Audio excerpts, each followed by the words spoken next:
Okay, I'm just gonna put myself on mute so that function thing.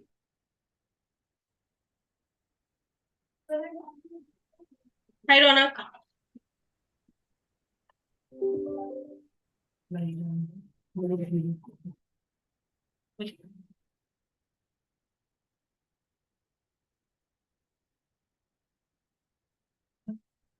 Vivek, we can go live now.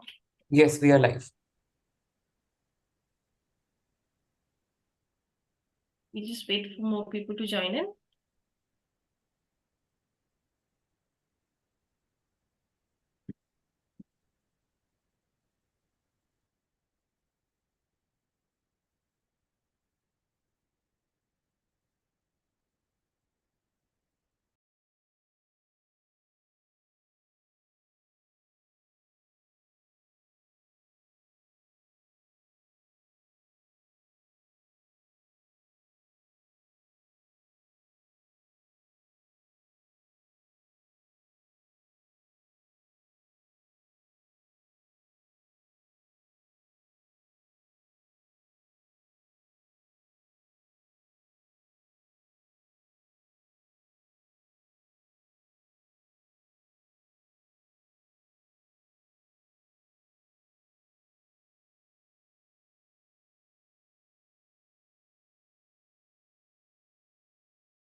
Ladies and gentlemen, esteemed guests and future innovators, welcome to the launch of Codeva 5.0 International. I am Pancham Chopra and I'm truly thrilled to be your host for this incredible journey today. I'll just wait for everybody to join in. Let's just give another 2 to 3 minutes for everybody to join in.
Welcome again, everybody.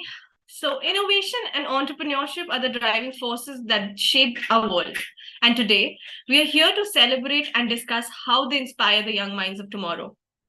We have an amazing lineup of activities and discussions ahead.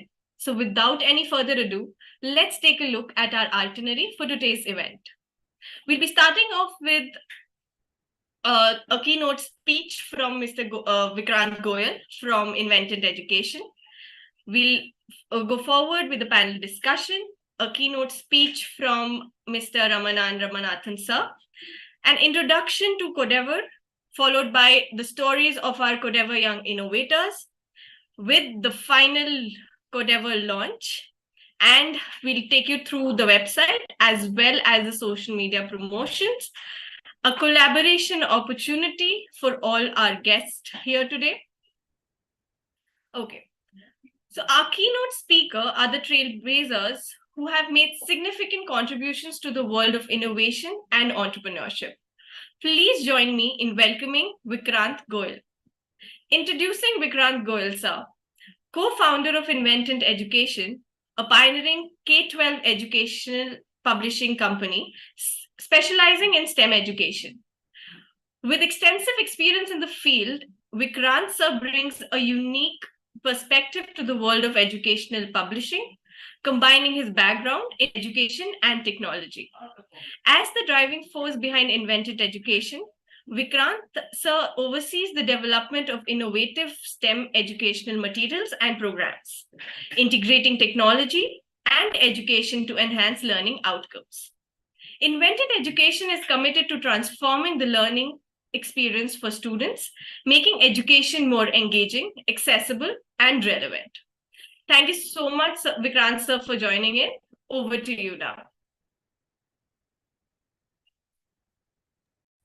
Thank you, first of all, Pancham, and good evening, everyone across the globe, our fellow panelists, guests, and all the educators and all the children who are joining us from far across our country, India, as well as from across the globe. So basically, first of all, I would just like to say it's an honor for me to be here today as a co-founder of Inventant Education, which is a K-12 education publishing company, and it's been committed to transforming STEM education in schools across India and across the globe. Our journey in education has been very enriching and enlightening, and it is with great pride that I stand here today and we start with partnering with STEMpedia in bringing to life the great potential of Codeavour 5.0 international event. Our collaboration, I would say, is a testament to our shared commitment to creating a better future through education, and as well as particularly in the critical fields of STEM. Our background, I would say, Inventant Education has a rich legacy. It is a subsidiary of the Goyal Group, and its experience spans several decades, during which our team has developed a vast network of connections with schools, educational institutions, educators, and students across the globe. So we have been pioneers in introducing innovative teaching and teaching methods, different educational content, that I would say has helped students and teachers alike. As we stand here, everyone, all of us, at the dawn of a new era in education, I would say the world is undergoing a very critical digital transformation. The skills that are required for the jobs of the future, I would say, are changing rapidly. And at Inventant Education, we are focusing on STEM because we believe that coding and AI are at the forefront of this transformation.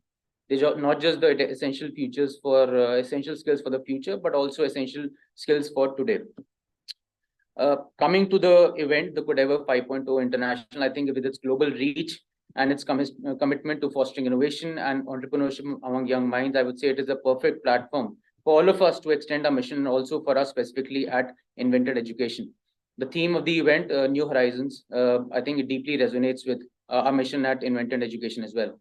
We are committed to exploring new frontiers in education, breaking down barriers and empowering the next generation of students and teachers and everyone involved in education so that they become the next innovators and they become the next entrepreneurs. This event is also a testament to our shared vision of fostering a global community of young minds across the globe, I would say, who are eager to learn, eager to innovate and make a difference to our community. We look forward to leveraging our vast network of schools to bring more students into the fold, to encourage them to participate in the events which would be happening in the next 6 months, and to help them unlock their actual real potential.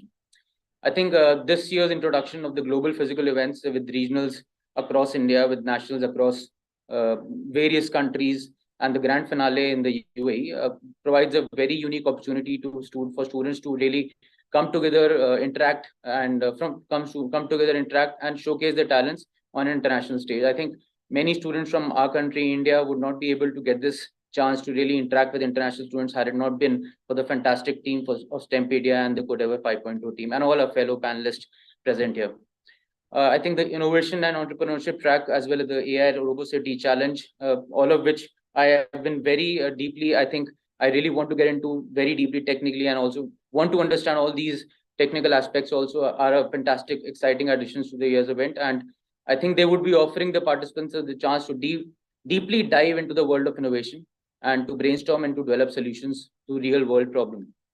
I think the went through the various boot camps and workshops, we shall be providing students with the opportunity to learn about the latest technologies, including the AR, VR, machine learning, and robotics. These technologies, I think, would be very important in shaping the future of the children. So I think it's imperative for the educators, for us, the people who are providing the educators with the skills and the educational content, to be really updated with all the basic requirements of these technologies that are constantly and rapidly changing. I think personally at Inventant Education, being a co-founder, I think every student has the potential to be a change maker, to be a leader, and to really bring about a very tangible change in the world. Through our partnership with Codeavour and STEMpedia, I think we are providing the platform for students to realize this potential. And I think the knowledge and the skills that they would gain over the next 6 months, the participants, the teachers, the educators, our team, all of us, I think this would be a very enriching experience for all of us. I think I personally want to really cherish the next 6 months and want to really gain a lot of value out of this next 6 months.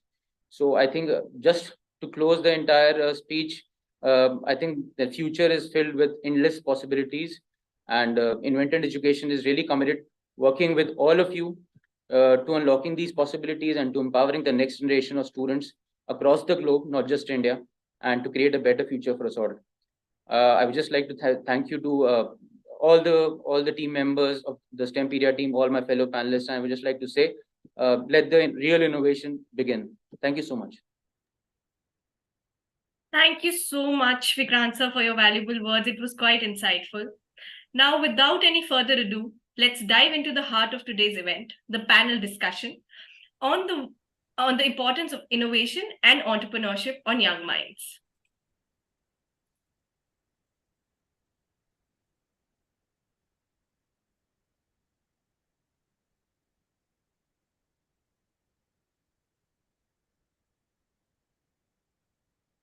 The gap between education and entrepreneurship is a challenge that needs our immediate attention. While education equips young minds with knowledge, it often fails short in preparing them for the entrepreneurial journey. This panel discussion aims to explore innovative ideas and actionable strategies to bridge this gap and empower our youth to thrive our entrepreneurs. Our panelists are the experts in their fields, and they will share their valuable insights. But we also want to hear from you. So be ready with your question for the question and answer session at the end of the discussion. So now we're delighted to welcome Professor Teemu Leinonen as a panelist, an esteemed associate professor from Finland. Teemu's research interests lie in the field of new media, with a focus of e-learning, collaborative learning, group work, and creative endeavors. As an accomplished academic, he teaches several courses in the MA program at Aalto University and oversees the supervision and evaluation of thesis and doctoral dissertations. He also serves as the Vice Dean of Research at the School of Arts, Design, and Architecture, where he leads research initiatives and collaborates with other university leaders to support and develop resources for the research. We look forward to Teemu sir's valuable contributions to the panel discussion. Now, welcoming Patrick Kenny sir, an award-winning online educator with a distinguished career in health and social care. Beginning with the development of Ireland's first public sector learning portal, his contributions have garnered multiple Brandon Hall and Irish Government e-Government awards. Currently, Patrick sir is bringing his strategic and operational expertise to a global STEM education initiative aimed at young learners. His work now focuses on empowering the next generation with the scientific and technical skills they need for the future. We are thrilled to have Dr. Ishha Quraishi as a panelist as well, a multi-talented individual who has made significant contributions in various fields. As the CEO and founder of IFQ Technologies, Ishha ma'am has established herself as a visionary technopreneur and AI and metaverse evangelist. Her achievements extend beyond the business realm, as she holds prestigious titles such as Mrs. Universe 2019 Solidarity, Mrs. International 2018, and Mrs. UAE United Nations 2023. Additionally, Forbes has recognized her as the epitome of tech brilliance, meeting beauty, grace. Now, finally, we welcome Dhrupal Shah, the CEO and co-founder of STEMpedia, the visionary behind Codeva, an IIT Kanpur alumni who, with the vision to empower young innovators like him, he founded STEMpedia in 2017 to create a platform to build an ecosystem and to foster makers' culture. Now over to our moderator, Ramanan Jogeshwar, who's here today with us. He is a tinkerer, innovator, and a cook. His making journey started with Makers Asylum Makerspace, and a year later, he helped establish the first 10 makerspaces schools known as the Atal Tinkering Labs. Currently, he was the youngest member of AIM's founding team. Currently, he is conducting research at Harvard University, focused on creating innovation and entrepreneurship ecosystems for developing nations. Ronak believes in cultivating an inclusive and action-oriented innovation culture, guided by the principles of inclusivity, empathy, and impact. Over to you, Ronak, and a warm welcome to all our panelists. I hope I'm audible. First of all, thank you so much, Pancham, for making this happen, and I'm elated for this opportunity. So first of all, hello, hola, bonjour, pivet, ni hao, konnichiwa, siao, namaste. My name is Ronak Jogeshwar, and I am here as a panel moderator for tonight's interesting panel discussion with Dr. Quraishi, Professor Leinonen, Mr. Shah, and Professor Kenny. So without further ado, I would just like to share with the audience that if you have any questions for our panelists, please feel free to put those in the comment section. Our team will come in and try to curate some of these questions, which can we actually directly ask our panelists. So first of all, thank you so much, all the panelists, and let me start with a more of a generic thought for all of us, and everyone can take approximately 30 seconds or a minute to share that what makes you tick, like what is your story of making and tinkering. And let's start with Professor Kenny. So Professor Kenny, what's your story? What's your motivation of tinkering or making? What do you think when you think of these words? So I should first of all say, Ronak, not professor. I'm absolutely not a professor. Okay. And deference to those people here who are actually professors, but that is not me. But thank you for the compliment. That's just given me a minute or two now to think about your question. You see, I suppose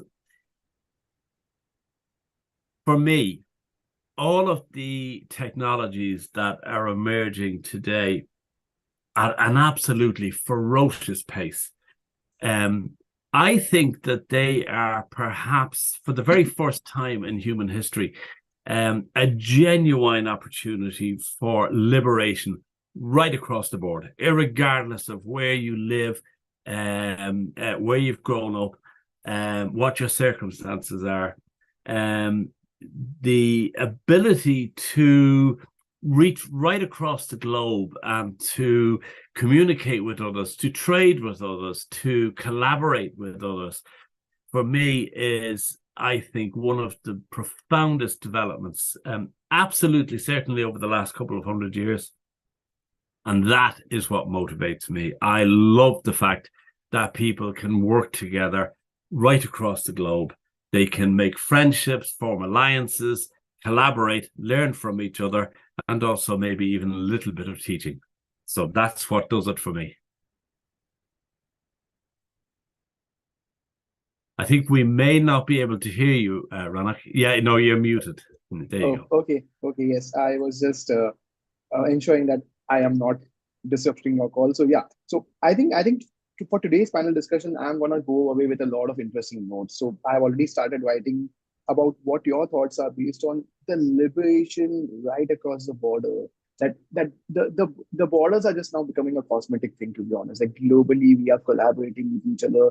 I think there are 5 people from 5 different countries or continents, I must say, in this particular panel discussion. Which brings me to Professor Teemu. Okay, Professor Teemu, you definitely are one of the in a country which is the torchbearer of creative thinking and innovative thinking, which has inspired a lot of education systems across the world.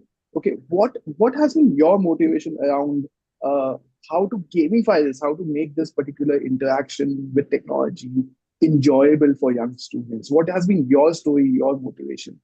Yeah, thank you, Ronak. I think if I look back, like from my cultural background and from Finland or from the Nordic countries or Northern Europe, that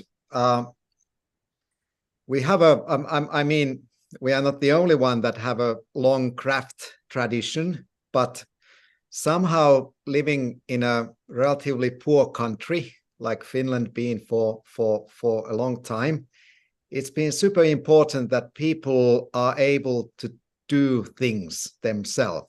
So in a very classical way of sewing your own clothes and making a wooden spoon with the knife. And we still teach those in a Finnish schools. And I think in many ways this tradition lives when it comes to more modern technology as well. Like we have a tradition of people building their own computers and going to their garage and designing a mobile phone, or of course Linux operating system is a good example of that as well. So kind of the attitude of people empowering themselves, which is not surprisingly very much what Gandhi used to say in India too, that people be empowered to take kind of ability to do things themselves. So that brings us to the STEAM as well, and experimenting and tinkering and trying out. So it's almost like a not only that you can do something useful, but just doing the thing is educational. You get this feeling that I have an impact to the world and I can manage my own life by doing things. And I think that's also the entrepreneur mindset, that like Dhrupal being founding a company, it requires a lot of braveness that I can build a company, and that's when you jump and try out things. So starting from the very craft traditions to this being a full member of a society requires that you have the ability and the braveness of trying out things. And coding, programming, building computers, building your own things, your own toys is a way of going in education too. Wow, that is so insightful, Professor Teemu. In fact, I had the pleasure to study the Finland ecosystem as a part of my international comparative education class at Harvard, and we were working on the social emotional learning aspects of the Finnish education system, which I will definitely share a bit later. As you rightly mentioned, that having that STEAM capabilities combined with entrepreneurial mindset actually creates that kind of magic. So let me go to the next panelist, which is Dr. Quraishi. I hope I'm pronouncing your name correctly, Dr. Ishha Quraishi. What made you take, like, what was all about being a woman in STEM and being an entrepreneur at the same time, which led you to creation of your organization, and how did that journey pan out to be? And what would be your one key mantra to our audience tonight? Dr. Quraishi, over to you. Thank you, Ronak. And first of all, thank you very much for inviting me today to be part of Codeavour. And I know I'm really honored and very happy to see your initiative. And to all the people who are watching here and all our guests, uh, a great evening. So, well, the passion about education came to me when I was working with GEMS Corporate Head Office, where I was one of the key person to take the entire EdTech platform, across the globe. So I believe there are two kind of people in the world: leaders and followers. So the leaders set themselves as an example for rest of the world, and the followers follow them. But there is also something called a real leader. A real leader is someone who can convert a follower into another leader. So, to create this real leader, education is the only tool. But while I talk to you now, like as we speak, there are 6 million children who don't have access to education at this point. And if you're building brick and mortar schools in every single corner of the planet, it's really not going to happen. That's not practical. So I believe technology is the only way to make education accessible to every single child on this planet. So in that context, me being a technologist, me being a philanthropist, and me being a passionate person who work towards accessibility of education, I feel there is nothing better tool or a platform for you than building a collaborative technology platform. But then we do have a challenge here. Like, if you look at every education institution, you have hundreds and thousands of applications. So there is a total disconnect between the actual teaching, the actual content, and the applications that is lined up. So there is a need to bridge this gap, to put everything together in a structured way so that your productive time, at least 10%, can be contributed more towards actual teaching. So if we could address that, area, I think technology, nothing can beat a collaborative platform like this, which can take education to another level. So this is what always inspired me. I'm so passionate about technology. I'm so passionate about education. So marry this between, to create a better leader for tomorrow. Oh, thank you so much, Dr. Qureshi. Again, I hope I'm pronouncing your name correctly. Uh, That is correct. Yeah. Thank you so much. So while you were talking about a real leader, and follower, I was able to think about three aspects: agitate, innovate, and orchestrate. Okay, and later mentioned uh, by connecting the human element, the teaching element, the art of teaching with the science of technology, made me think about how can we actually humanize technology and how can we make these interactions as poised as possible. Mhm. And which makes me go back to now Drupal. Okay, because Drupal has been working in this particular domain for a while. Okay, and he himself is a young thinker and then a young entrepreneur, and who's working in this ecosystem both on the emotional side with the teachers as well, and on the technology side as products as well. So Drupal, how do you think all of these skills play an important role in your life, in your motivations, and the motivations of the others around you? Over to you, Dhrupal.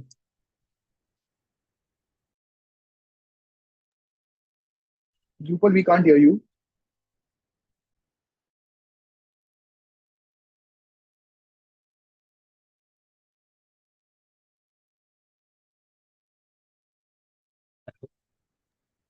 While we are waiting for Dhrupal, request for all of your questions. We'll be Am I back in the audible? next. Yes, you are. Okay, sorry. Sorry for the inconvenience. And it is so amazing to see people from different parts of the world all collaborating here for the Codeva launch. So to the question about like how we are building this platform and how I am particularly started from a very small town in India where we were kind of it was just hills and some beautiful valleys and all together located in a state called Rajasthan.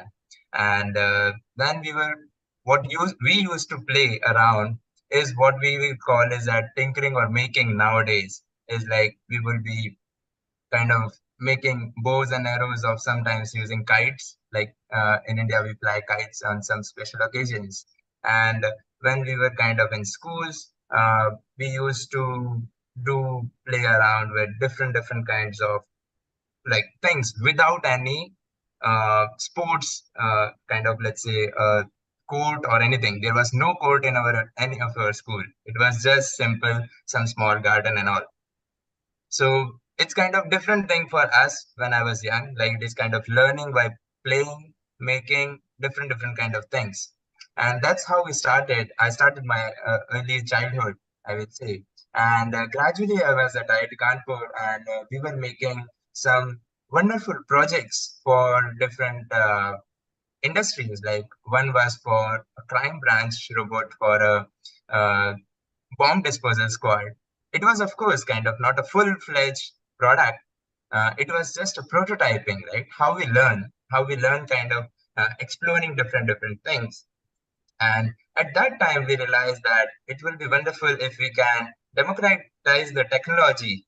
And we see some of our very enthusiastic students like Anna and people from different parts of the world who are making some wonderful use of technology and making their projects on a very kind of passionate, with very much passion and kind of energy, and kind of they are even trying out into the society what they are making.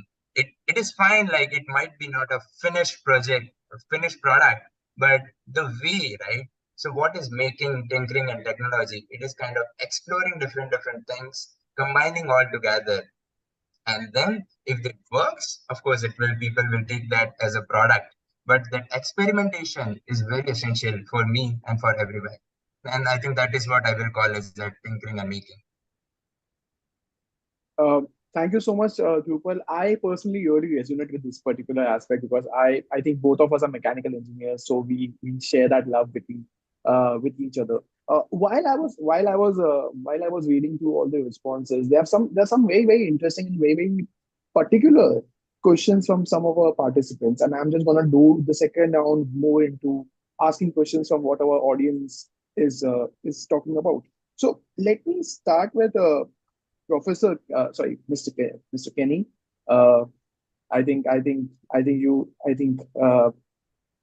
your work on behalf of the child, and then stories from the front. Okay, explored a lot of interesting mental health challenges in our society.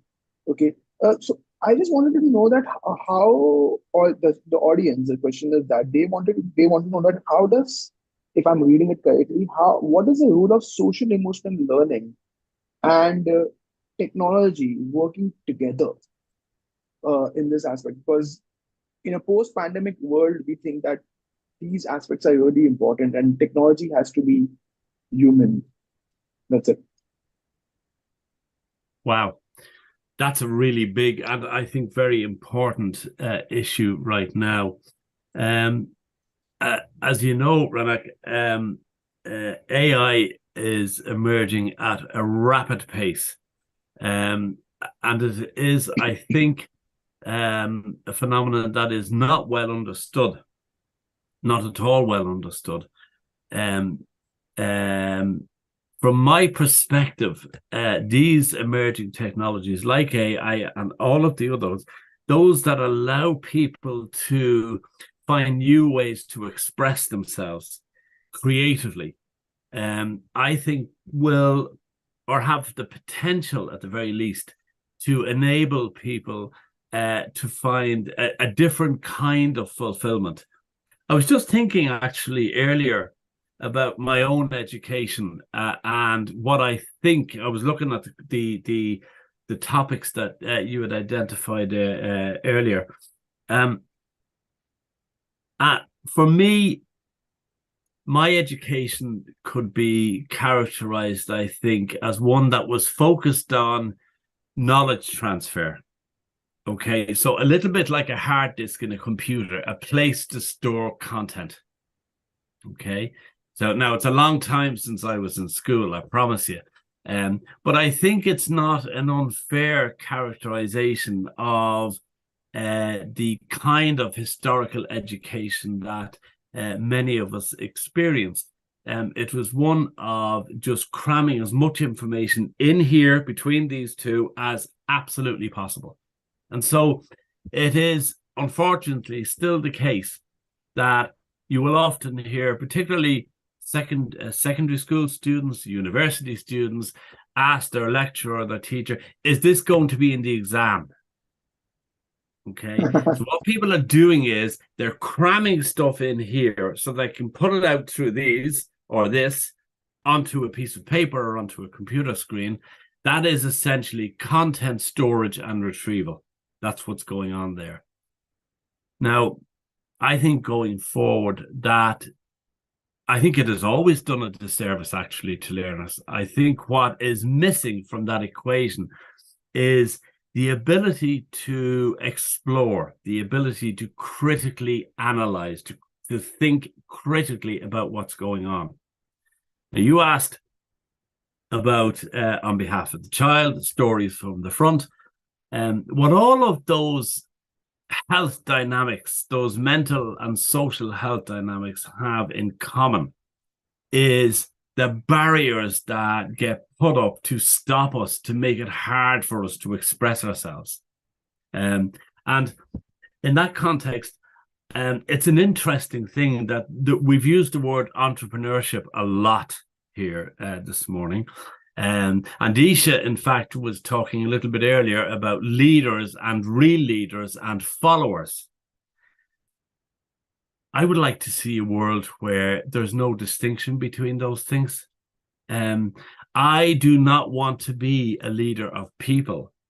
I want to be a leader in my own life. I want the ability to express myself, to care for those who are immediately around me, to be safe, to be warm, to be fed, and to collaborate just like we're doing here. So for me, all of these things can be enabled, enhanced by some of these new technologies. That's what I was saying to you earlier. This is what really gets me fired up. And that's the link. So it isn't just about being an entrepreneur. It isn't just about being a leader. It's about expression, self-expression, self-fulfillment. And I think these technologies can help us with that.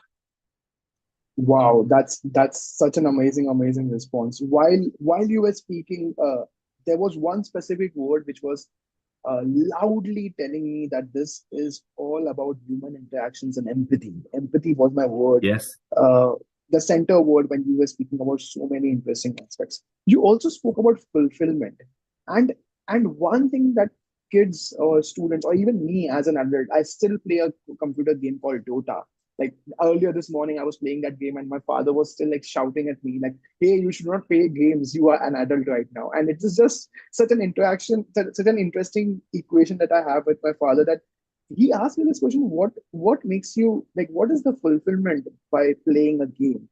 And I know that I'm moving to the next panelist, and this is also a question from one of our students that how can I make these technological interactions and my projects more engaging or more gamified? Okay, because the sense of fulfillment is something that I'm enjoying myself a lot, and I think gamification too is one of those aspects. So, Professor Teemu, like, what are your thoughts on that, and what do you tell our participants that how can they make their projects more enjoyable, more questionable per se? Over to you, Professor Teemu.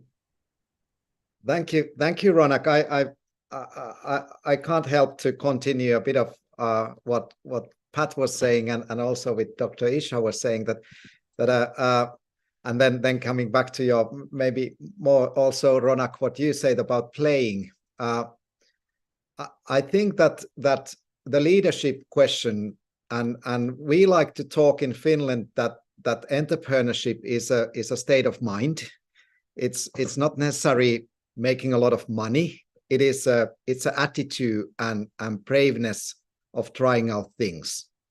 And I'm quite convinced, and at least leading a small research group and being in the leadership of quite large university of school to of course, that's a quite special organization where people have a passion and they like to do what they are doing. But I believe that if you empower people to lead themselves, that they are leaders themselves. They are like Pat says, leaders of their life. Also, someone in the hierarchy top is happier because they will deliver in that case. So I also don't like separating leaders and followers. I would rather have leaders and leaders, but of course there's hierarchies too in there. But great leaders appreciate when people are able to lead themselves. And then Ronak's point of playing, I love to play. I think. I don't want to say that being childish is a good thing, but playfulness is super important for creativity and openness to the world. So playing is good. We should play. We humans should play more, and especially not playing a game where you win, but just like a children's are playing with the dolls or with the sandbox, like without any like a goal. That's where your imagination opens up and you can do silly things. So I would like people to play and improvise much more, and not only that it's good for them as a human beings, but that's where the creativity comes from. So doing silly things, doing funny things is super important in creativity. Wow. I being funny, and I think being funny is definitely one of the most difficult skills that one can actually have. This if you can make a person laugh, that's you have achieved something. So this is so interesting that we are adding to each other's thoughts and ideas, and this actually naturally nudges to the question to our next panelist, which is Dr. Qureshi. Okay, uh, I think someone in from our audience is reading about you right now. That's why I think they have given me such an interesting question. They are telling me that you are not only just a founder and a CEO and a woman in STEM, but you happen to be also an artist and an actress. Okay, uh, being an artist and an actress also requires you to be creative, you to be playful, and it's so interesting that we always talk about STEM education, and now we have someone who's making or evolving STEM education to STEAM education.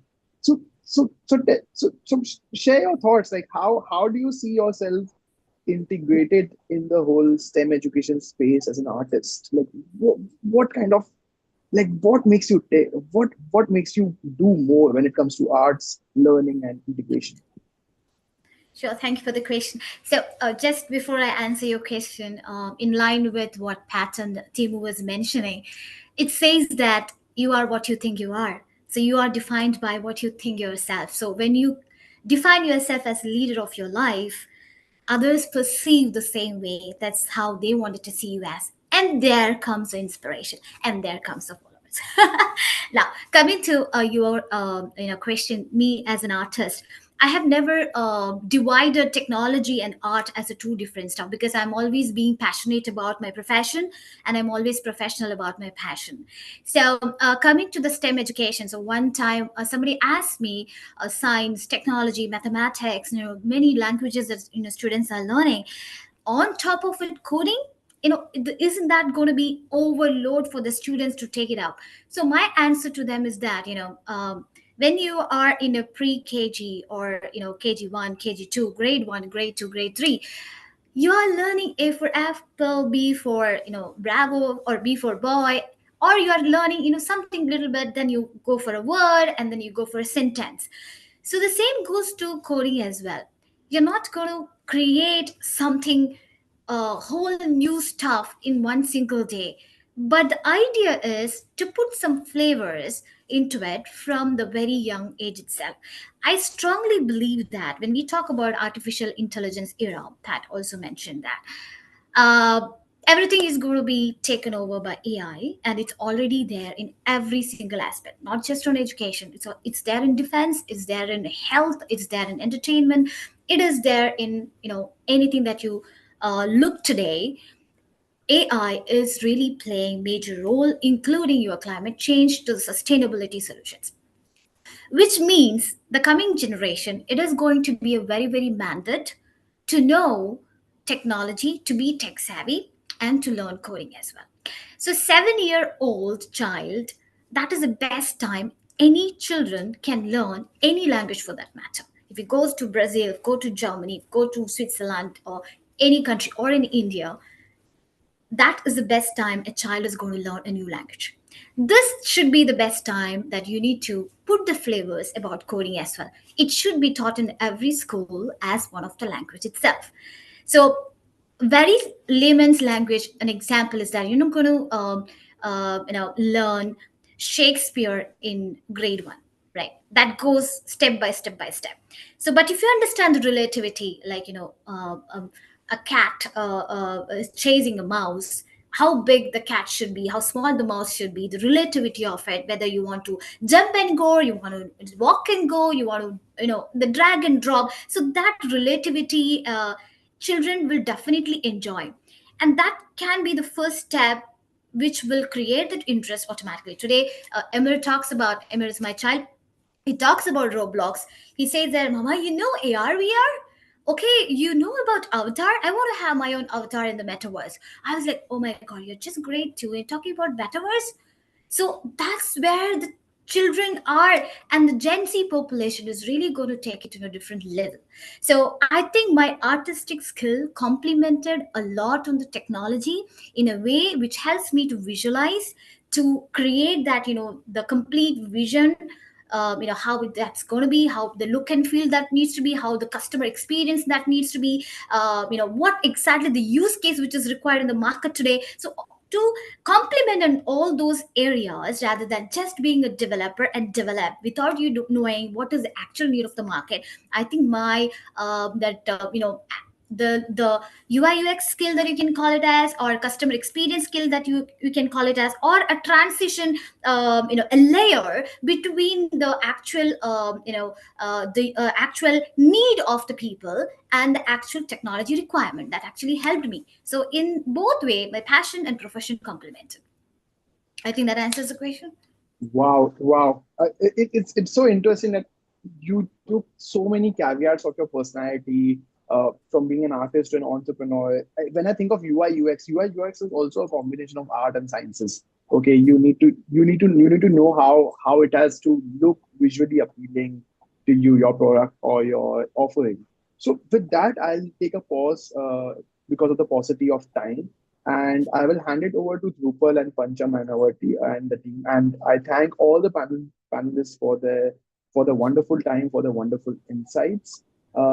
And yeah, for the rest of the students who have actually asked those questions, I will try to send these questions to the panelists offline and try to get some answers and send it back to you. And over to you, Dhrupal and Pancham, for the next phase. Thank you. Thank you so much, all our esteemed panelists, for sharing their thoughts, and a special thanks to our moderator, Ronak, for joining in. Now, without any further ado, let me please welcome Ramanan Ramanathan, sir, the former First Mission Director of Atal Innovation Mission, Additional Secretary of NITI Aayog, Government of India, MD and CEO CMC Limited, Senior Vice President, Tata Consultancy Services, a seasoned board member and a strategic advisor known for his expertise in scaling and growth. With a diverse background in innovation, startups, and education, he has played a pivotal role in empowering women, promoting sustainability, and forging global partnerships. Over to you, Ramanan sir. Thank you so much for joining in. The podium is all yours. Thank you, Pancham, and thank you, Dhrupal, for a very kind invitation to participate in what I think are very, very important initiatives from your side. and which are very much needed by not only the world, but also at every local level, whether it is in a country or in a city or in a state. We need these initiatives to amplify and to multiply manyfold. Just by way of introduction, I began my life, professional life, as a coder. And so this particular Codeavour 5.0 is a very appropriate area for me to share some thoughts. But more importantly, over the last several years, or I would say over the last 40 years, when I've been both as a professional in the corporate world in Tata Consultancy Services, as well as an MD and CEO of CMC, which were involved in the transformation of India as a digital hub for the rest of the world. We have grown the ITS industry to a $250 billion ITS industry today. And none of these initiatives would have been possible if the emphasis on education and our educational systems did not specify excellence in everything that they did. And I think we all have to be very grateful for that. We have in our country of 1.4 billion people, we have 1.4 million schools in our country. We have 10,500 engineering and related institutions. We have over 39,000 colleges. We have 150 million young students who are graduating from our schools, universities, and into the workplace over the next 5 to 10 years. And so that's a tremendous amount of youthful energy that is coursing through this nation. That's a tremendous amount of capability that can transform the lives of 1.4 billion people in our country, and more importantly, the 7.8 billion people in the world. Because any solution that you create, or any innovation that you create, or any entrepreneurial unit that you create in India is potentially a solution for people all around the world. And so I was very, very fortunate to become part of a national initiative under the auspices of the NITI Aayog, the National Institution for Transforming India in Delhi. And this was the initiative of the Prime Minister's office, the Prime Minister himself, for coming up with an initiative called the Atal Innovation Mission, in which the main focus was just two very, very simple things. Number one, how do we create a problem-solving, innovative mindset, a culture of innovation that permeates the entire fabric of our schools, our universities, and the industry. And so this, unless you have this culture of innovation, the culture of problem solving, the culture of creativity, the ability to be able to imagine and reimagine the world in which we are living in, which is changing so much because of technology, and technology which is becoming affordable, accessible, available, and advanced, unless we are having ourselves the capability of being able to look at things very, very freshly and be able to invoke our inner creativity, which many of you have been talking about, how all of us are very creative by nature. I mean, human intelligence knows no bounds. Human creativity knows no bounds. And that is why we are where we are today in this world of ours, with tremendous advances made by civilizations, many for the positive aspect of humanity. But there are, of course, the other possibilities of leveraging technology and leveraging new things from a negative point of view. So how do we also, at the same time, as we nurture creativity, as we nurture the human capability of being able to make an impact on society and make life a better life for all of us to live in, and as we make sure that the next generation experiences the joys of a better life, a better planet, better people, and prosperity and well-being and wellness, how do we ensure that we build this knowledge into our young people who are going to be the transformers of tomorrow, who are going to be the architects of tomorrow? And that's why the Atal Innovation Mission was formed. I see Ronak here, Dhrupal, they've all been part of this Atal Innovation Mission, helping this nation transform itself, and that journey has begun. Just for those of you who are from different parts of the world and who have joined in, there are many innovation, entrepreneurship initiatives that have sprung across the nation, and that's leading to one of the fastest growing startup ecosystems of the world in India. We are the third largest startup ecosystem right now. We have more than 100,000 startups which have just come up over the last 6 to 7 years. We have more than 900 incubators. I just was coming back from a conference of incubator managers, and we have more than 900 incubators in our country.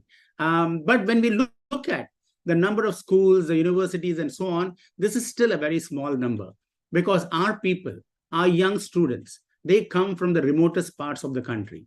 And if you want them to become the innovators and the job creators and the problem solvers of tomorrow, and if you want to instill this culture of creativity and innovation in every one of them, we need to do much more than what we are doing. So we have set up, for example, tinkering labs. All of you talked about tinkering. Many of you talked about the joys of tinkering, the fun of tinkering, the spirit of tinkering, the need for us to actually do something with our own hands through do-it-yourself kits. And so we equip these tinkering labs. More than 10,000 of them have been set up in the country so far. In almost 70% of these schools are government-aided schools. 70% of them are girls and co-ed schools. So in a way, we are not only transforming the human capability that is going to deliver and upon which our solutions of tomorrow are going to depend, but we're also ensuring that it is inclusive in nature, it is diverse in nature, it is able to tap into the talent and the capabilities in our remote parts of our country. For if you see India, and if you see, it has never lacked for innovation, it has never lacked for great scientists, great engineers, great doctors, great scientists, great artists. They have all abounded, but they have not been able to scale up to their full potential because we have lacked that ecosystem that promotes a culture of innovation and that supports entrepreneurship. And that is the ecosystem that we are creating. So you see a Satya Nadella heading Microsoft, a Sundar Pichai heading Google, a Shantanu Narayan heading Adobe, and Arvind Ramakrishna heading IBM. And you have all these wonderful people who, when the ecosystem is made available to them, when this innovation ecosystem, when tinkering becomes the order of the day and access to tools and technologies, pedagogies and new methodologies become accessible to them, they blossom to their full potential. They become what they are capable of. And then they are leading large companies who are setting the tone for the rest of the world. And if we can create the same ecosystem in India, then we would do a lot of service to people who come from the remote parts of the country. And mind you, the Satya Nadellas, the Sundar Pichais, they have not come from tier 1 cities necessarily. They come from tier 2, tier 3 cities of our country. You had one of the greatest scientists of India, Abdul Kalam. He came from this remote town of Rameshwaram, a coastal town known more for its fishing boats than for its schools, known more for its temples than for its universities. And from this remote, small, humble town, by a person sitting on a sitting boat, a young boy sitting on a fishing boat, used to dream about becoming a pilot. He rose on to become one of the finest scientists India has ever seen. He was responsible for ISRO's development and launch of the missile. He was known as the Missile Center of India. And he also became the first president, one of the finest presidents that India has ever seen. So he said in his book, Ignite, he said a very important thing. He said, dream big and you will achieve great things. Dream small and you will be limited by your own dreams. So what are we doing in our tinkering labs? We are doing exactly that. We are allowing our children to dream. We are allowing them to dream big. We are showing them the tools and technologies with which they can dream big, so that they can create their own solutions. They exercise their creativity. They exercise their innovation in a spirit of fun, in an atmosphere where they collaborate with other students, in a game-like atmosphere that most of you talked about, so that they approach it with fun. There is no marks given for innovation. There is no credits given for that. They are not judged by getting a better grade in the class. But what they are done, what they get the opportunity is to become creators. And when they become creator, when you become an innovator, your journey is never the same going forward. It is not a reversible journey at all. Once you become a creator, once you become an innovator, you are struck with the bug of creation and innovation. And you know that you're capable of doing this. And so whatever you are going to do in the future is something that will exercise your creativity, your imagination, your innovation, and transform it into a product. And that's what we are doing. So we have equipped these labs these tinkering labs, and Codeavour is one of them who is ensuring that we leverage all of these labs that are being given so that the students there, they have access to 3D printing, robotics, IoT, miniaturized electronics, augmented reality, virtual reality toolkits, and these toolkits are do-it-yourself kits. And what do we do? Tell the students. We tell the students, go from here, from your school to the nearest ground. Go from the school to the nearest hospital. Go to the railway station and see what are the problems that you encounter on the way. What problems do you see as a young student? And what do you think should have been solved, or what is solvable by leveraging all this technology? And so what we are doing is enabling them to identify problems by themselves and become problem solvers. And that is why AI, coding, robotics, all of these do-it-yourself kits are now being made available. And the students are exercising it, and the results have been wonderful to see. We have close to about 6 to 7 million students now enjoying these tinkering labs, but not just these 6 to 7 million students from these 10,000 tinkering labs, because each of these tinkering labs is connected to another 6 or 7 schools who leverage the infrastructure that is being set up. We have initiated one of the biggest mentors of change network in our country, where mentors like Dhrupal, who have taken on this responsibility, or Ronak, they're all seasoned professionals, but they give back to the society, to these young people, by mentoring each of them in the art of problem solving, in the science of the technology, and in enabling their problem solving journey to be fruitful at the end of the journey. And with this, what is happening is you're creating the next generation of tinkerers, of innovators, of problem solvers who will be going into universities. And at the universities, India is setting up hundreds of incubators, which will foster thousands of startups. So today we have more than 900 incubators in universities across the country. Not just universities, but any institution which is willing to set up an incubator and which is willing to foster the startups. And so when these young students go into the world of the university, they have the chance to continue on their innovation journey and become startup creators, become problem solvers, and establish companies and solutions for problems they see in the world, and also problems that they anticipate in the future.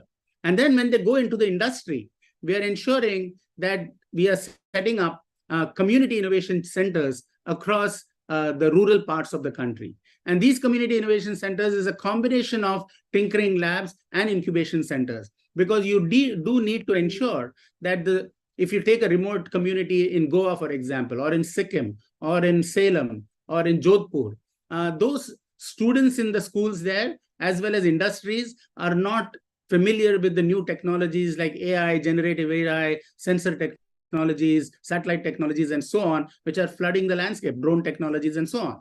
So how do you get them familiar with it? By introducing the tinkering lab as an integral part of the community innovation center.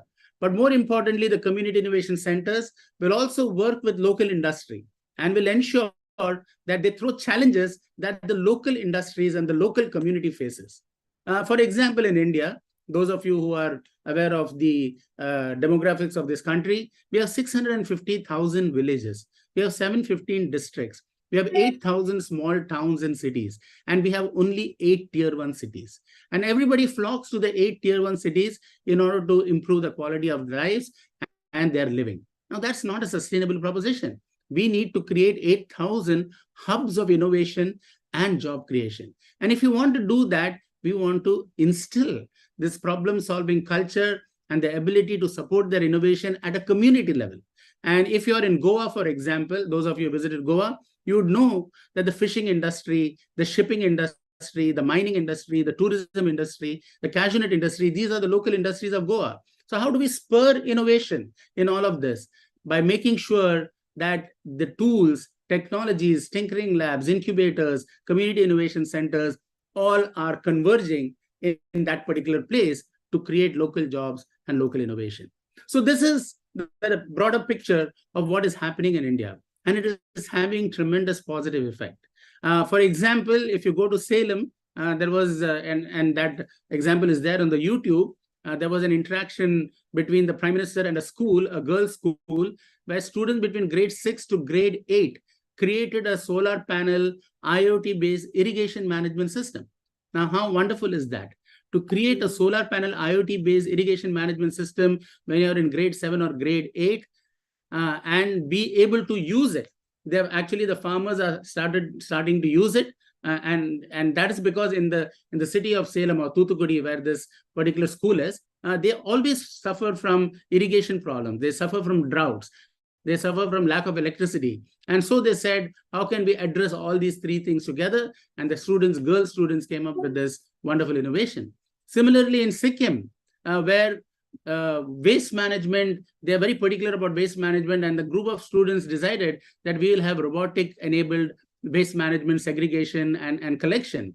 But they did a very interesting thing, that school. What they did was, in order to spur the behavior of collecting waste and dumping it into the waste baskets which are out there, they created a Wi-Fi router, and that it will trigger every time you open and dump some waste in one of those waste baskets, it will trigger a Wi-Fi zone. And Wi-Fi is very difficult to get in Sikkim because it's a hilly terrain. And so when they trigger this Wi-Fi zone for 5 minutes, suddenly you have a lot of youngsters as well as elderly people who are searching for Wi-Fi to download their messages to come to that place and start clearing the waste around them. And so this is a very ingenious way of ensuring that you're changing societal behavior by incentivizing them with things that they need. So these are all examples of innovations done by young students. Now imagine when they go to a university and then they go into the industry, you're going to spawn the next generation of innovators who are going to leverage all of this, robotics, Codeavour, 5.0, whatever skills they gain through all of these technologies is going to be very useful.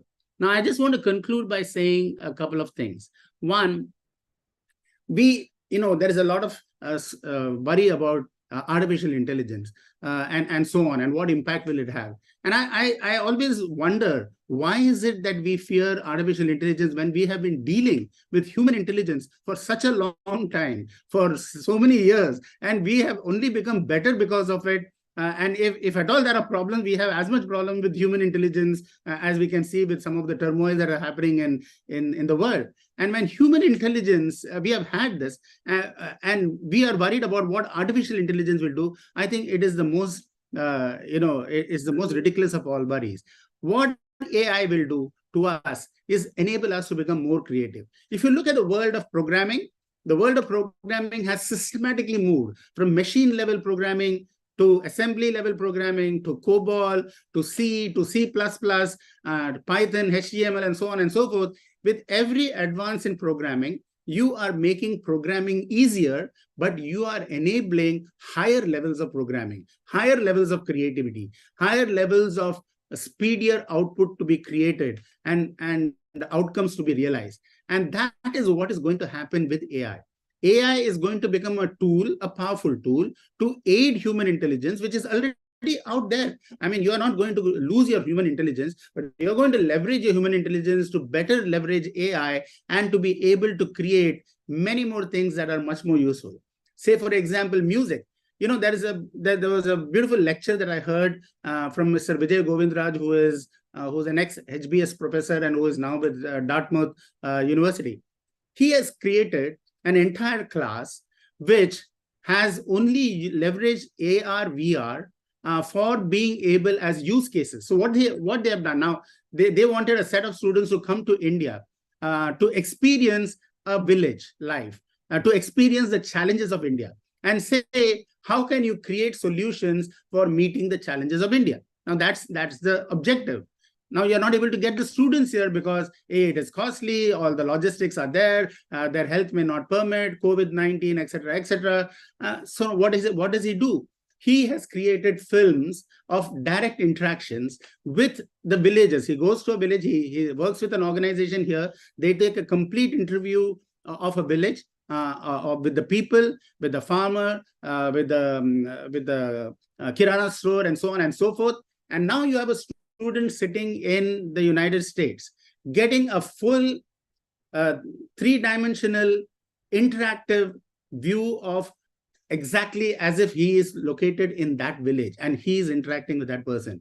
The power of this AR, VR can be exploited like anything. So we have, for example, students in, let's say, in Sikkim. They don't know what America is all about. You can bring AR, VR to bear, and they can come to know what America is all about.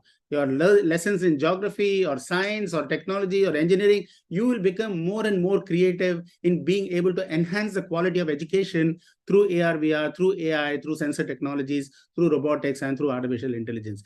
That's what is going to happen. So I want to assure all the people who are out there and who are listening, look at AI as a tool to be used for the growth of mankind and for the happiness of mankind. Of course, any tool, be it a knife or a scissor, can be used to cut or can be used to harm. Both of them are possible. It is up to us to teach the children about sustainable development goals, about values, and so this has to become an integral part of our education, not just the tinkering part, not just the technology part, but also the ethical values and integrity part of how do you leverage tools, how do you leverage technology for the good of mankind. And if we do that, and I hope Codeavour 5.0 in all its technology-based interventions ensures that aspect is also touched. And that is why alignment with sustainable development goals is such a very important part of any innovation. So with that, I wish Codeavour 5.0 all success. I look forward to the interaction with your teams at the right time. And I congratulate Dhrupal, and I congratulate all of you, and especially the galaxy of speakers whom I heard. It was wonderful listening to them. And of course, Ronak, as always, charming in his interaction and in his questioning. Great to be with you all.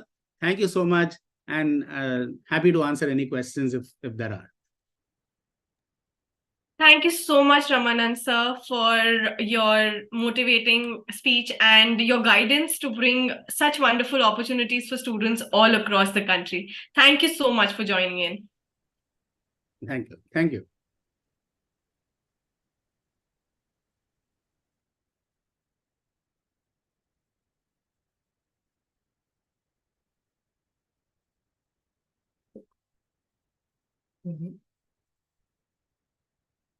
Now, while the innovation and entrepreneurship are the core of today's event, we have something special to unveil, Codeavour 5.0 International.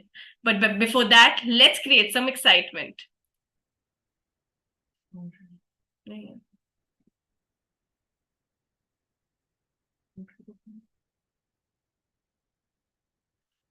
Now wait, there's more to it. Before that, let's hear from our Codeavour changemakers who have witnessed the power of innovation firsthand. Please welcome Anna and Rania. Anna from Brazil, our winner for Codeavour 2022, created a digital inceptive spirometer, which can help patients with respiratory syndromes such as asthma and bronchitis. She represented her country at ISAF Atlanta. Over to you, Anna. Hello, everyone. I will have presentations for you.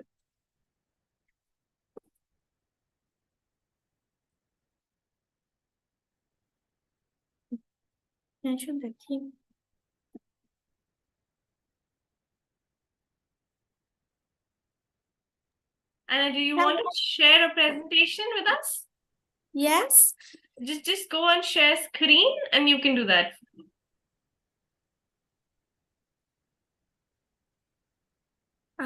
Could you listen me?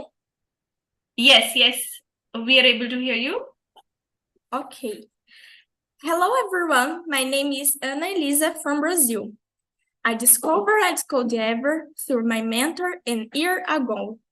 From the beginning, I started to learn how to program through PictoBlocks allow the creation of a wide variety of ideas from the creating of many projects that seek to solve various problems facing in our society.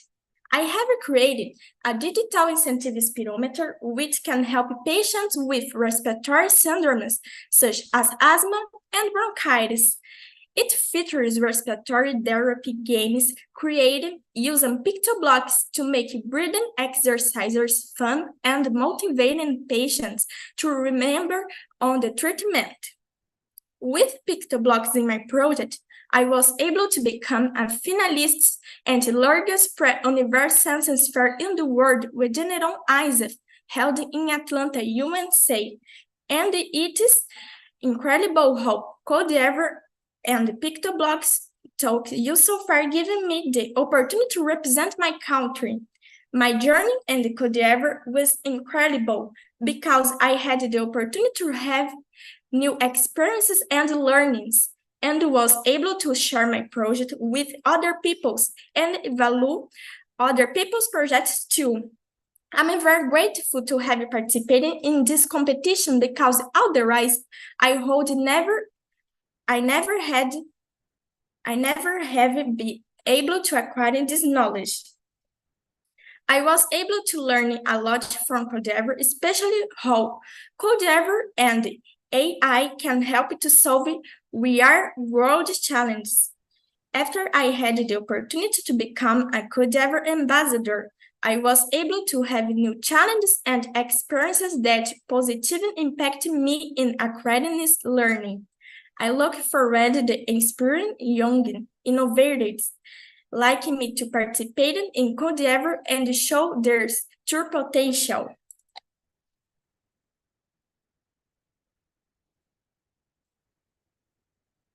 Thank you all.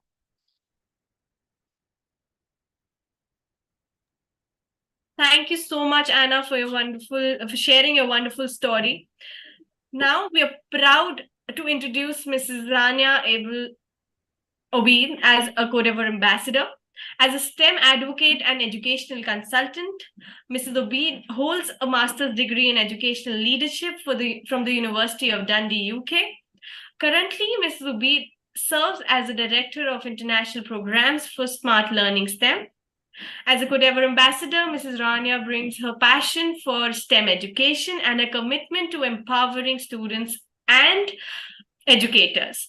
Her expertise and dedication make her an invaluable asset in inspiring and nurturing the next generation of young coders and innovators. Over to you, Mrs. Rania. I'll be sharing the Thank you very much. Thank you very much. Can you hear me? Yes, Ms. Rania. Thank you very much for giving us this opportunity to participate in the launch of the Codeavour 5.0. We are very proud to be here today. I'll tell you our story in participating in this competition. As a matter of fact, we are interested in the robotics, gaming, and robotics competitions all over. And we believe that in our schools, STEM education is the basic thing for the student to start their future and to think critically about all the problems that surround them and find critical and out-of-box solutions for them. We can separate education and we can separate the new trends in education, including the intelligence, artificial, and the AI and the Internet of Things, from educating the students and from giving them this advancement in their life and broaden their way of thinking. As a matter of fact, participation in Codeavour 5.0 competitions and involvements in STEM education can significantly transform students' perspective and capabilities, empower them to think critically, and to be global citizens. These initiatives not only foster a deeper understanding of technology and application, but also cultivate critical thinking, problem-solving skills, and creativity. Through the coding competition of Codeavour 5.0, Smart Learning School students STEM here in Saudi Arabia, they learned a lot about how to reach the solving of the problems and challenges strategically and they find the way to use their analytical skills, steps of engineering design process, and exposure to STEM education, actually encouraging them to have a holistic understanding of real-world problems and empower them to devise outstanding solutions using AI, picto blocks, Internet of Things in their projects, that they are very excited this year also to participate using them in this interesting competition. Such experience often instill a sense of curiosity and passion for the students. It motivates our students to explore complex concepts and pursue a future career in technology and related fields. And this is what STEM education aims to prepare students to do, as well as engaging them in a higher level of thinking and develop a strong foundation for them in the computational thinking and gain the confidence to navigate the rapidly evolving digital landscape. We are very proud to be part of this competition this year also. And let me tell you about our story last year. We were digging in the internet looking for new challenges, as our students used to participate in many robotics competitions and workshops. And we were very proud when we found STEMpedia and when we found Codeavour. And we are going to celebrate the launching of this competition in our school and Saudi here in Riyadh, and invite other students from all schools to participate in this competition widely in order to have a higher accomplishment, and because this STEM education based on competition among students and among teams. Thank you very much for giving us the chance to be part of this event. We are very proud to be with you, and good luck for all people. Thank you. Thank you, Rania and Anna, for your sharing your wonderful experience. And it was great to have a lot of speakers and hear from them like what all their stories used to be right from their early childhood, professional career, and what all things we are doing. Just allow us a minute. We are facing one technical glitch with the further launch and the presentation, and just allow us a minute for the same.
Yes, Rania, you can continue sharing your last year's experience. Pancham, please share the screen. Yeah, thank you. Thank you very much. As you can see that last year we have participated in Codeavour, and we participated in 2 teams, one seniors and one juniors. It was a great achievement for our students to cultivate their education and dig deep on technology. Our schools also received a certificate of participation from Codeavour and STEMpedia, and it was a big honor to us.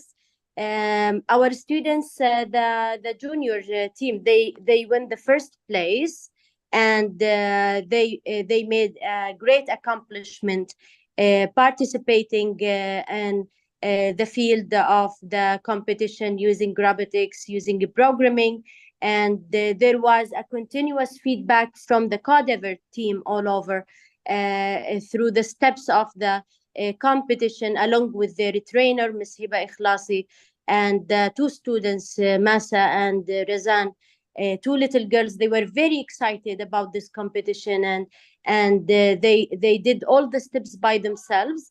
And this is Masa and Razan. They won the first place for the juniors, and they built the smart parking tower, and they use, as I said, Pictoblocks, and also in addition to Lego and prototype, they make a prototype for the project.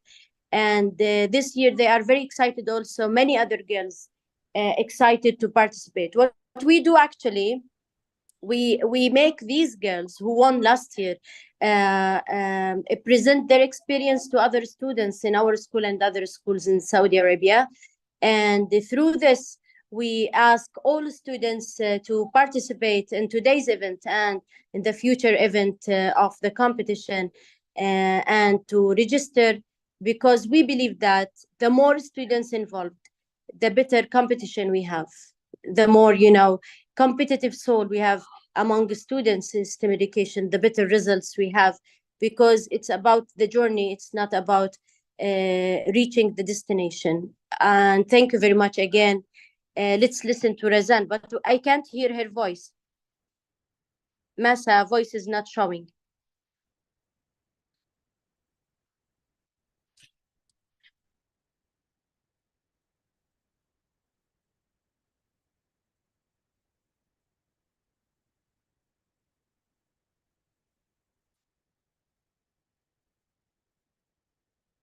Here, Masa, she explains the programming and coding of the robotic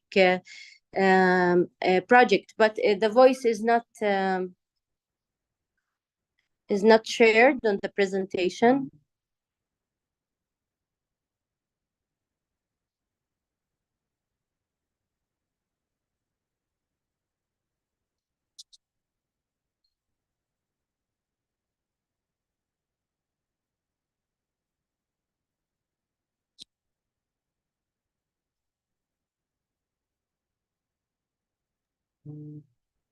Rania, do you want me to play the next slide?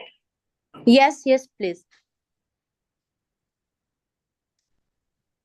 And as you can see here, also our students, they carried this experience to a wider events, such as wider competitions, and they participated, as a matter of fact, on many other events, but they carried the Pictoblocks programming, and they carried the critical way of thinking that they applied in the previous projects. Can you play the next slide, please?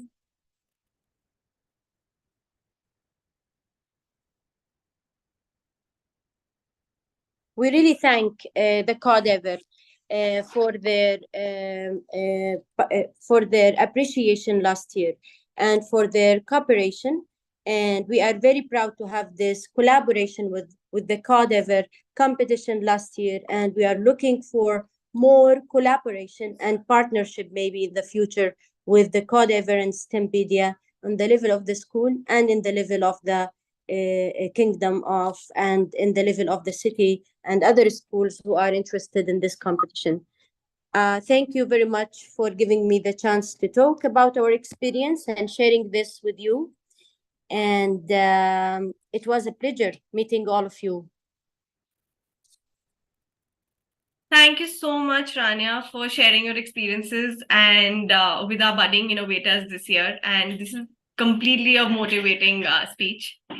So now, without further ado, we've already wasted the time because of the technical issue.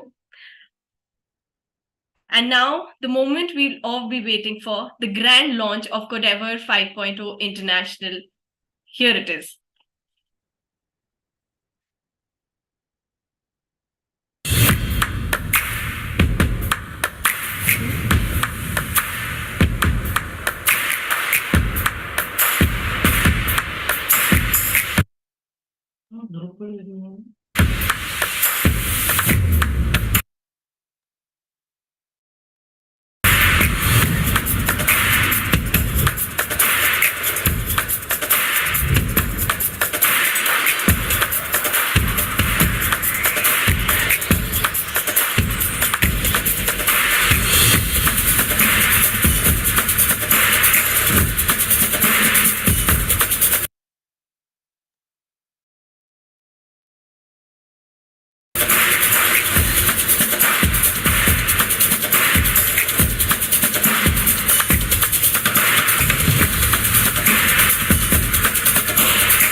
This year, Codeavour is bigger and better than ever, and it promises to open new horizons for the young innovators worldwide. Codeavour is an innovation festival for the next generation, where we focus on AI, robotics, AR, VR, and such technologies and innovations of our young minds aged 7 to 17 years of age. Over the past 4 years, this coding endeavor is gathering young innovators from across the globe to showcase their innovative projects by pushing the boundaries of technology and shaping the future. This innovation festival fosters healthy competition, collaboration, and a sense of camaraderie among participants. Our supporters in our Codeavour journey helping us making Codeavour bigger and better. We have NITI Aayog, Atal Innovation Mission supporting us, Motwani Jadeja Foundation as our title sponsors, Inventant Education as our STEM education sponsors, AWS in Communities as our lead sponsors, and it's credited by STEM.org.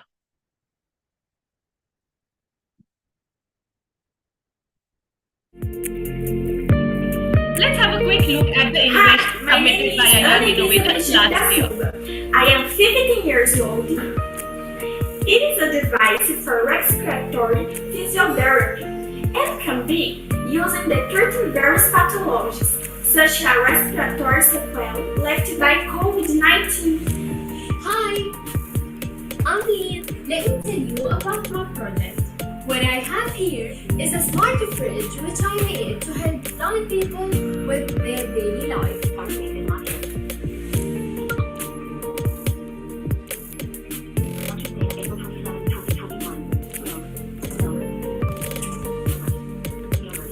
I'm Samriddhi from India, and this is my robot, Sakhi. Say hi. High five, buddy. The next feature is light detection. The photoresistor detects the light, and when the power goes off, the lights turn on. Good day, my name is Nasya Abdullah, and my name is Razan Khalid from Smart Learning School, American Diploma Section. We are the STEM Educators. Then we're going to get the car out, and we only have 5 seconds. Hello everyone, my name is Arjun. I'm 11 years old. Each or plow the fields. what are the best seeds to plant now? According to the season, the best seeds to plant now is basil, beans, brinjal, bell pepper, broccoli, etc. Plowing.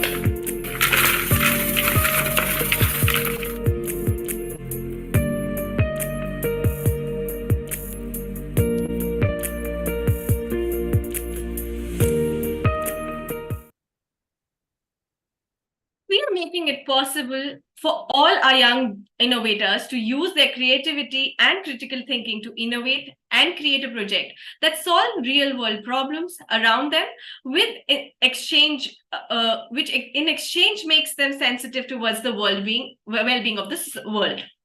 Along with this, our commitment lies in inspiring innovators from modest backgrounds through our inclusive scholarship programs designed for our students. Last year, we had more than 100,000 participants from 70 plus countries across 780 partnered schools and 5,000 teams participating from underrepresented areas specifically. We are excited about the opportunity to expand our family exponentially through Codeavour 5.0 this year. Over the past 4 years, we've evolved, and this year we aim to make Codeavour a globally significant event with organizing physical events in over 30 countries. We bring new technologies like AR, VR, AI, ML for students to explore. Participation also ensures access to self-learning resources along with boot camps and seminars from experts to solve their doubts and queries. When these students create innovations, we will funnel them through new tracks like Innovation and Entrepreneurship track and the AI Robotics Challenge. Innovation doesn't die at the end of this event. The selected winners further get an opportunity to be recognized as Rajiv Motwani Fellows and get an opportunity to showcase their innovations at an innovation conference in Mexico next year.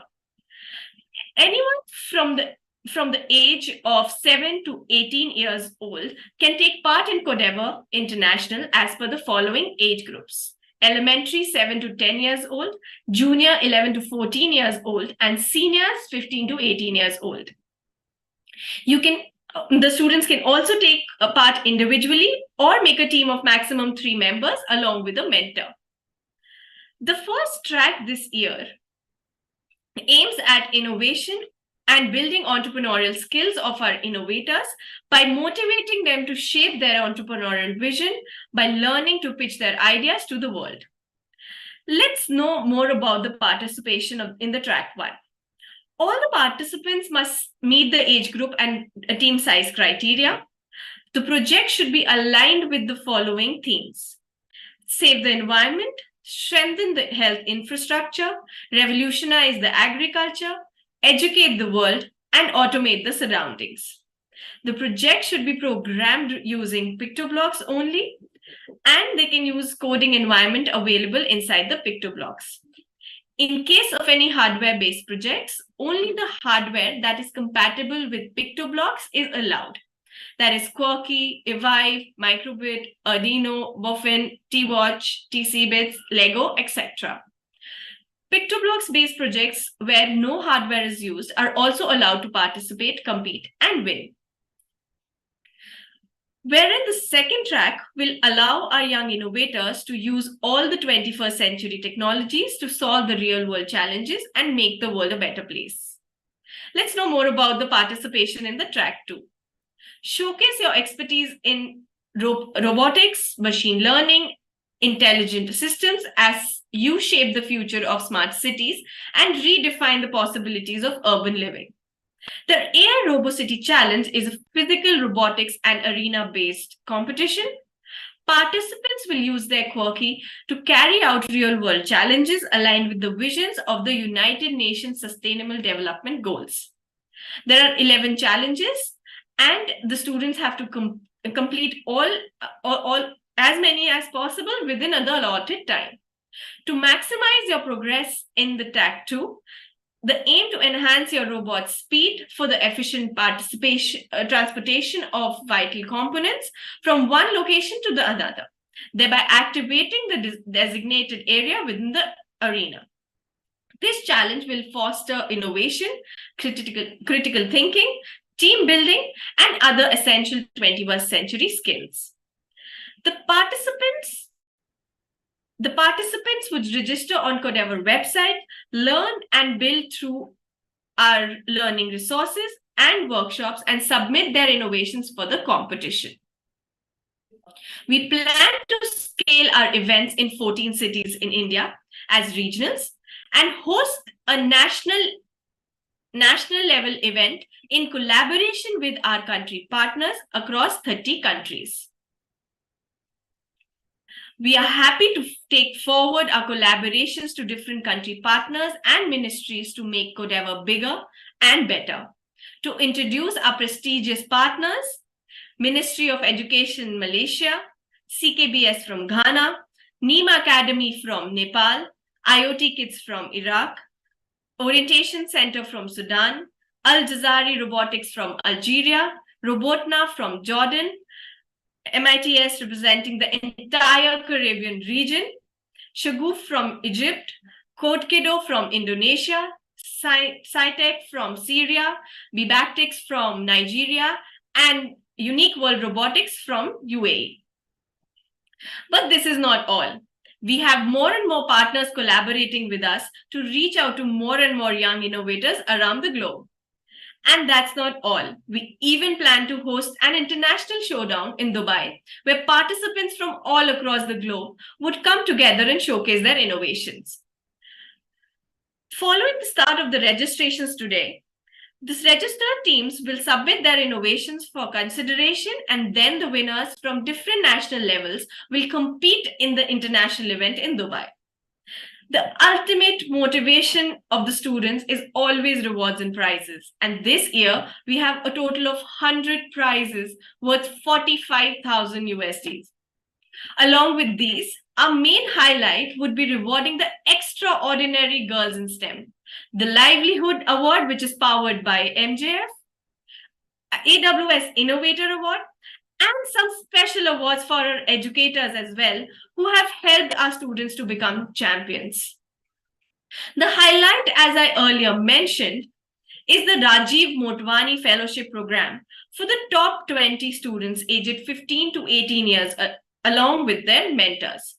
The Rajiv Motwani Fellows will get a chance to showcase their innovations at the Innovation Conference at Mexico next year. So throughout this presentation, we witnessed that this competition is not just about coding, but it's about igniting a curiosity, nurturing creativity, and unlocking the potential in each participant. We aim at empowering the next generation of innovators, problem solvers, and leaders who will shape the future by giving the platform and resources to showcase their skills and empower themselves to become change makers. We believe in the power of collaboration, and we are still open to join hands with country partners, training partners, schools, educators, and of course, our amazing participants. We will be sharing a feedback form right in the chat box. We request you to go ahead and fill up that form for any kind of collaboration.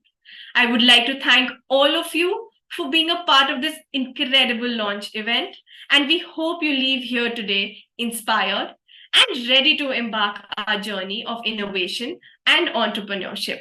Thank you so much for all our attendees and all our speakers and our esteemed chief guests for joining in and giving us your valuable time. Thank you so much.